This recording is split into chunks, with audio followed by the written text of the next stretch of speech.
달리다굼은 일어나라, 깨어나라 이런 뜻을 가지고 있습니다. 오늘 본문의 내용은 그렇습니다.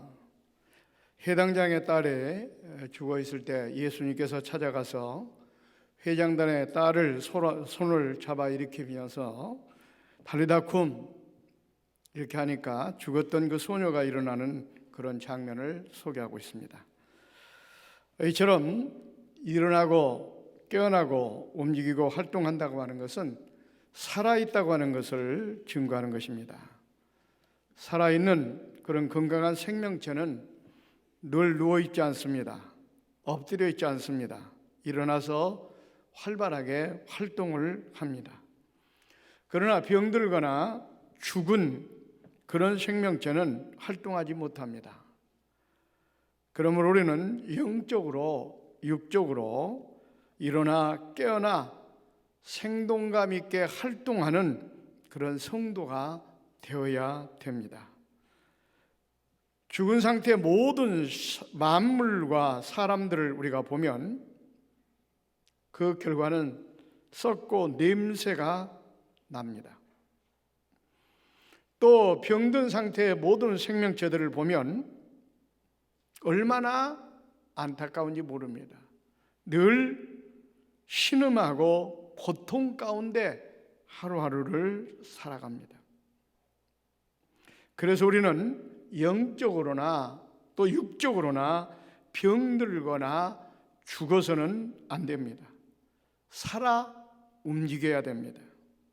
그런데 우리 지금은 이 코로나19로 인해서 이 바이러스 감염 위험 때문에 사회적 거리두기 같은 그런 일환으로 심지어는 우리가 교회에서 예배하는 이 예배까지도 영상으로 드릴 수밖에 없는 그런 환경에 처해 있습니다. 그렇게 영상으로 예배를 드리다 보니까 우리가 영적으로 심히 지금 병들고 시들고 나태와 게으름에 빠져 영적인 침체 기회가 다가왔습니다. 그런데 이런 것에서 빨리 깨어나지 않고 이것이 장기화되게 된다면 나중에는 소생불가능할 그래서 썩어서 냄새를 풍기는 그런 영혼이 될 수도 있다고 하는 사실입니다. 그렇기 때문에 우리는 빨리 깨어서 일어나야 됩니다. 첫째는 영적인 죽음에서 우리가 일어나야 됩니다. 죽음은 두 가지가 있습니다. 첫째는 육신의 죽음과 영적인 죽음으로 이렇게 우리가 구분을 하게 되는데, 우리가 잘 아는 대로 육신의 죽음은 숨이 끊어진 상태를 말합니다. 영이 떠나가고 그야말로 한 줌의 흙으로 변하는 그 육체만 남는 이 상태를 육신의 죽음이라고 말합니다. 그런데 육신의 죽음에 다르게 되면은 어떤 결과가 옵니까? 숨이 끊어진 것은 사람이라고 하지 않습니다. 시체라고 합니다. 숨이 끊어지는 순간 그 시체는 부패하기 시작합니다. 냄새가 진동합니다. 아무것도 하지 못하고 결국은 한 줌의 흙으로 변합니다. 영혼의 죽음은 하나님을 멀리 떠나 죄악 가운데 있는 상태를 말합니다. 영혼은 육체처럼 썩거나 소멸되지는 않습니다. 영혼은 영생합니다. 그런데 어디서 영생하느냐가 중요합니다. 죽은 영혼은 바로 지옥의 고통 가운데 영생하는 겁니다. 그러나 산 영혼은 천국에서 영생하는 것입니다. 그러나 중요한 것은 그렇습니다. 죽은 영혼은 육체가 죽어 썩은 냄새를 풍기는 것처럼, 썩은 송장처럼 냄새만 피우는 그런 영혼이 되고 만다는 것입니다. 그렇기 때문에 바로 이 영적인 죽음에서 우리가 깨어나지 않으면 안 됩니다. 그런데 오늘날 많은 사람들이 영적으로 병들고 죽어 있음에도 불구하고 살아있는 것으로 착각하는 사람들이 많습니다. 이거 얼마나 위험천만한가는 것을 여러분 아셔야 됩니다. 계시록 3장 1절로 3절 보면 사대교회가 그랬습니다. 사대교회 사자에게 편지하라. 하나님의 7영과 7별을 가지신 이가 이르시되 내가 내 회개를 아노니 내가 살았다는 이름은 가졌으나 죽은 자로다. 너는 일깨어 그 나무마 죽게 된 것을 굳게 하라. 내 하나님 앞에 내 행위의 온전한 것을 찾지 못하였노니 그러므로 내가 어떻게 받았으며 어떻게 들었는지 생각하고 지켜 회개하라. 만일 깨어나지 아니하면 내가 도둑같이 이르르니 어느 때에 내가 이르는지 네가 알지 못하리라. 무슨 말씀입니까? 영적으로 죽어 있으면서도 불구하고 영적으로 살아있는 것처럼 착각하고 살아가다 보면 도둑같이 하나님의 무서운 경고의 심판이 찾아온다는 겁니다. 그래서 깨어나야 된다, 일어나야 된다, 주님께서는 경고하고 있는 것입니다. 그러므로 우리는 영적인 잠에서 깨어나야 됩니다. 그렇지 않으면 정말로 도둑같이 예고 없이 찾아오는 하나님의 심판을 우리는 견딜 수가 없습니다. 그럼 우리는 영적인 깊은 죽음에서 깨어나야 됩니다. 두 번째로는 영적인 병상에서 우리는 일어나야 됩니다.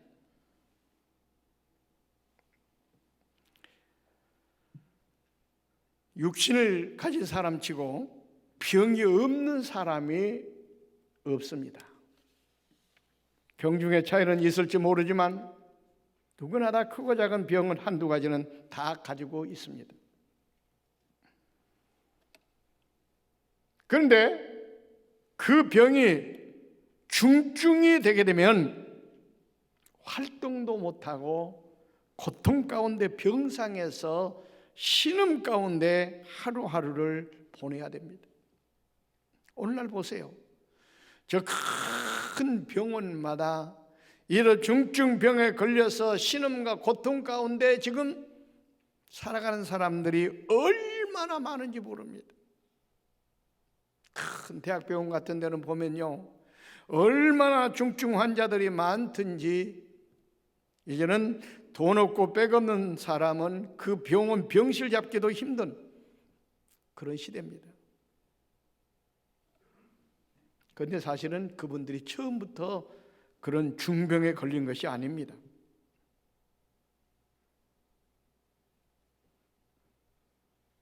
그렇게 된 것은 바로 뭐냐? 초기에 그 병을 발견하고 고쳤으면 그렇게까지 되지 않았을 텐데 초기에 잡지 못했기 때문에 그렇습니다. 영혼도 마찬가지입니다. 초기에 발견하고 병상에서 일어나야지, 그렇지 않으면은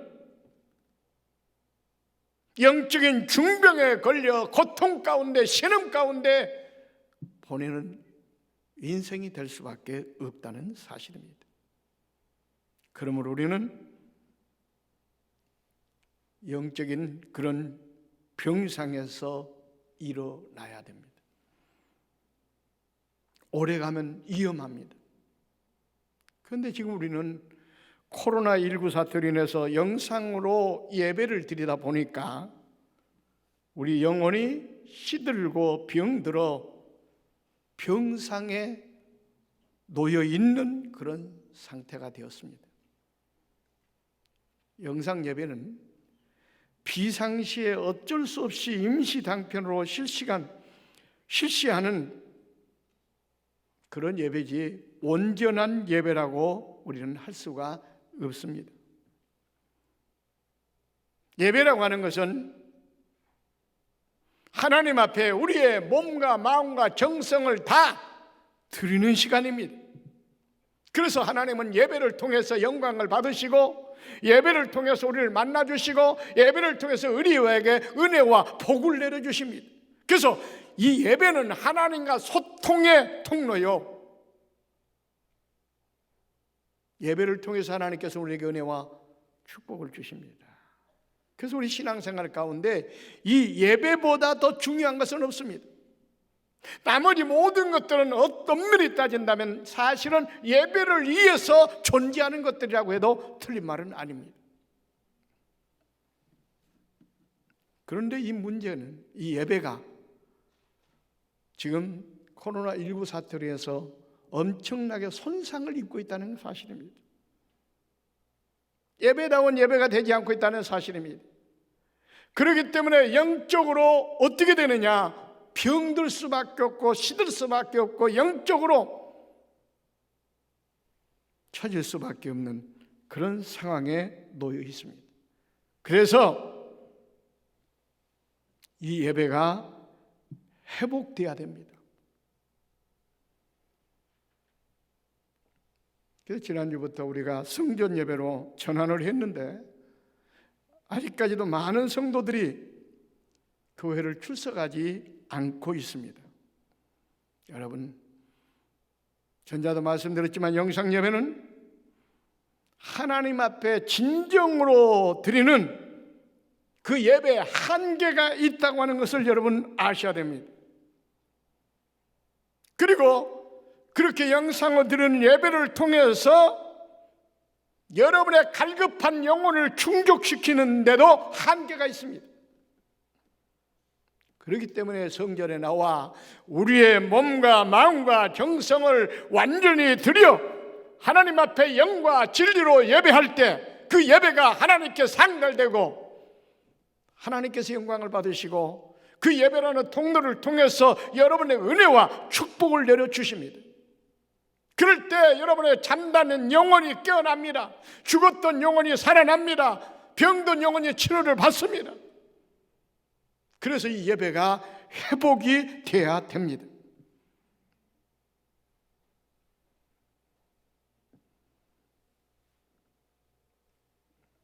그래서 올바른 예배를 통해서 영적인 병상에서 깨어나는 그런 우리 꽃동산의 성도들이 되시기를 주의 이름으로 축원을 드립니다. 그다음에 세 번째로는 영적인 잠에서 깨어나야 됩니다. 요즘 의학 발달로 인해서 웬만한 병은 다 고칠 수 있다고 합니다.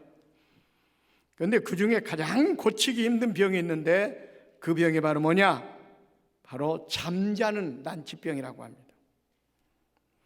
잠자는 병에 걸린 사람은 살아있는지 죽어있는지 이것도 아니고 저것도 아니고 도저히 고치지 못하고 치료하지 못한다는 거예요.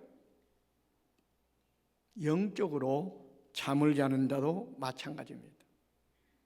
신앙생활을 하는 건지 안 하는 건지 뜨겁지도 아니하고 차갑지도 아니하고 미지근한 상태, 이런 신앙을 성경에서도 아주 고질적인 잘못된 신앙이라고 이야기하고 있습니다.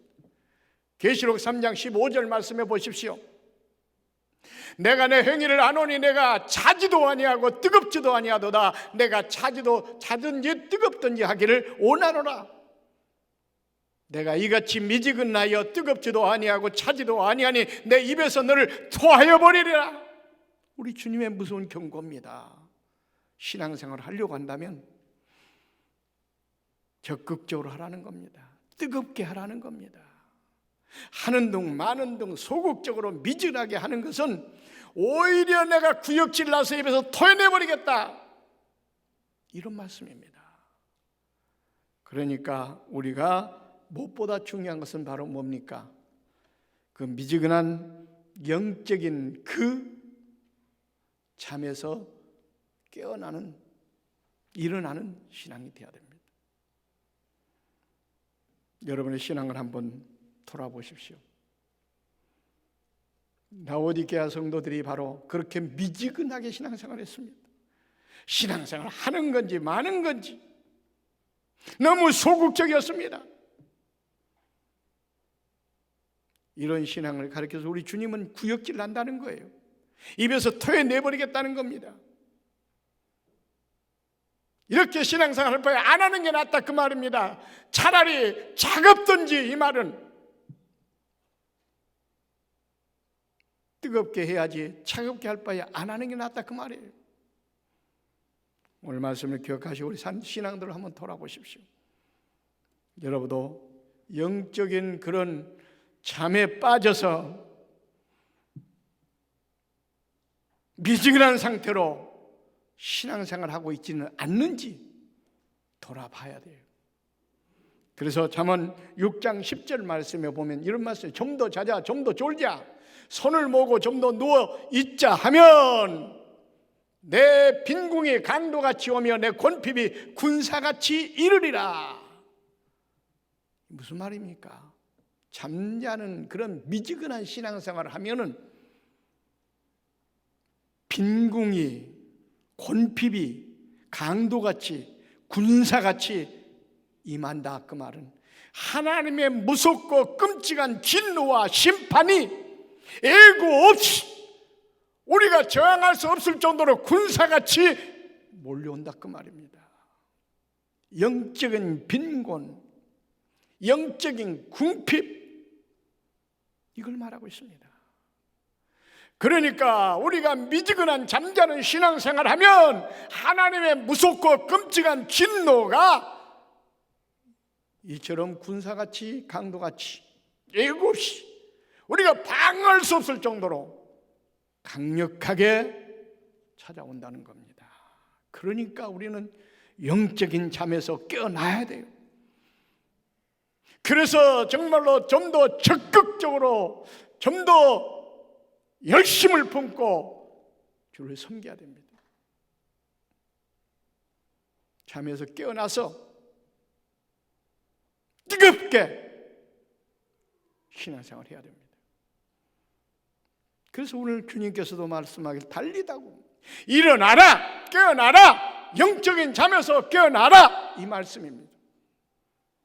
여러분 신앙 한번 돌아보시고 혹시라도 영적인 깊은 잠에 빠지지는 않는지, 나의 신앙이 미지근하지는 않은지 한번 돌아보시고 영적인 잠에서 일어나시기를 바랍니다. 깨어나시기를 바랍니다. 그래서 무섭고 끔찍한 하나님의 진노와 심판을 피하는 우리 꽃동산의 가족들이 되시기를 주의 이름으로 축원을 드립니다. 그다음에 네 번째로는 영적인 게으름과 나태에서 깨어나야 됩니다. 일어나야 됩니다. 잠언 6장 9절 말씀 보니까 게으른 자여 내가 어느 때까지 누워 있겠느냐, 내가 어느 때 잠이 깨어 일어나겠느냐. 10절 말씀에 아까 나왔습니다마는 좀 더 자자, 좀 더 졸자, 손을 모으고 좀 더 누워 있자 하면 내 빈궁이 강도같이 오며 내 곤핍이 군사같이 이르리라. 여기서 좀 더 자자, 좀 더 졸자, 손을 모은다, 이 말은 무슨 말입니까? 게으름과 나태를 묘사하는 그런 상징적인 표현입니다. 신앙생활 하는데 나태하고 게으르고 그러면은 이 무섭고 끔찍한 하나님의 진노가, 심판이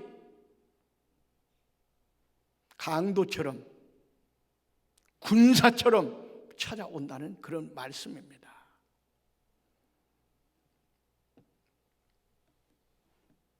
그런데 우리의 신앙이 지금 어떤 상태입니까? 코로나19로 인해서 예배, 전도, 기도, 봉사활동 등 우리 신앙생활의 모든 활동들이 사실은 정지되다 보니까 너무나 영적으로 우리는 게으름과 나태가 지금 습관이 되어버리고 말았습니다. 과거에는 열심히 모여 우리가 기도하고 열심히 나가 전도하고 열심히 교회에서 봉사하고 헌신하고 충성했, 그 열정이 지금 다 사그라지고 오히려 게으름과 나태가 지금은 습관화가 되어버렸어요.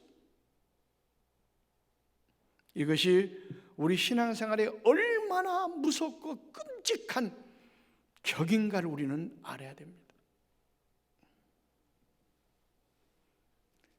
이렇게 게으르고 나태에 빠져 있을 때 하나님의 무섭고 끔찍한 진노가, 심판이 강도처럼 예고 없이 군사처럼 우리가 저항할 수 없을 정도로 찾아온다 그 말입니다. 그 진노는, 그 하나님의 심판은 어떻습니까? 하나님께서 노아 시대 때는 물로 완전히 쓸어버린 것처럼, 소돔과 고모라 성 때는 완전히 불로 태워버린 것처럼 우리를 그렇게 무섭고 끔찍한 것으로 심판하고 진노하신다 그 말입니다. 그렇기 때문에 우리는 어떻게 해야 돼요? 게으름과 나태에서 일어나야 됩니다. 깨어나야 됩니다.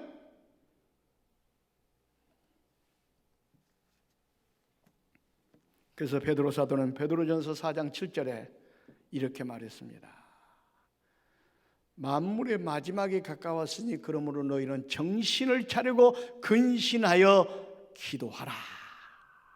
여기 만물의 마지막이 가까웠다는 뭐냐면 하나님의 진노의 심판이 가까웠다 그 말입니다. 그 하나님의 진노의 심판은 뭐요? 영적으로 게으름과 나태에 빠져 있을 때 임하는 끔찍한 심판인데 그게 가까웠다는 거예요. 그러니까 근신하고 깨어 기도하라. 그 나태와 게으름에서 일어나라, 깨어나라, 기도하라, 이렇게 주님께서 말씀하고 있는 겁니다.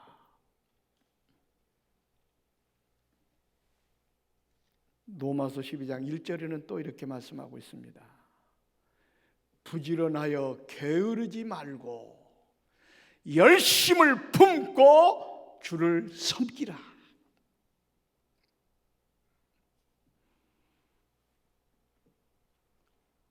게으름 피우지 말고 나태에 빠지지 말고 하나님을 믿되 열심을 품고 주를 섬겨라. 열심을 품고 신앙생활하라 그 말입니다. 그렇지 않으면 하나님의 무섭고 끔찍한 진노를 피할 수가 없다는 말씀입니다. 우리가 귀하게 신앙생활하는 것, 하나님의 은혜 가운데, 하나님의 축복 가운데 우리가 살아야 되지 않겠습니까? 신앙생활한다는 이름을 가지고 있으면서도 불구하고 영적인 죽음과 영적인 병과 영적인 그런 잠에 빠져서 나태와 게으름에 빠져서 오히려 하나님의 진노와 심판을 받는다면 이것보다도 불쌍하고 불행한 사람이 어디가 있겠습니까? 그러므로 오늘 말씀을 마음판에 새기고 영적인 죽음에서 일어나고 깨어나시기를 바랍니다. 영적인 병에서 일어나고 깨어나시기를 바랍니다. 영적인 잠에서 일어나고 깨어나시기를 바랍니다. 영적인 나태와 게으름에서 일어나고 깨어나 험한 세상에 승리하는 우리 꽃동산의 교우들이 되시기를 주의 이름으로 축원을 드립니다. 그럼 이 영적인 죽음과 영적인 잠과 영적인 게으름과 나태에서 우리가 깨어나기 위해서는 우리가 어떻게 해야 됩니까? 모이기를 힘써야 됩니다. 그리고 기도해야 됩니다. 그리고 영혼의 양식인 하나님 말씀을 열심히 읽고 듣고 묵상하고 그 말씀대로 열심히 실천하여 봉사해야 됩니다. 전도해야 됩니다. 그럴 때 우리의 잠자는 영혼이 깨어납니다. 죽었던 영혼이 일어납니다. 병들었던 병상에서 일어납니다. 그래서 정말 하나님의 무서운 진노와 심판을 피하여 하나님의 축복 가운데 더 승승장구하고 형통한 여러분의 앞날이 되시기를 주의 이름으로 축원을 드립니다. 기도하겠습니다.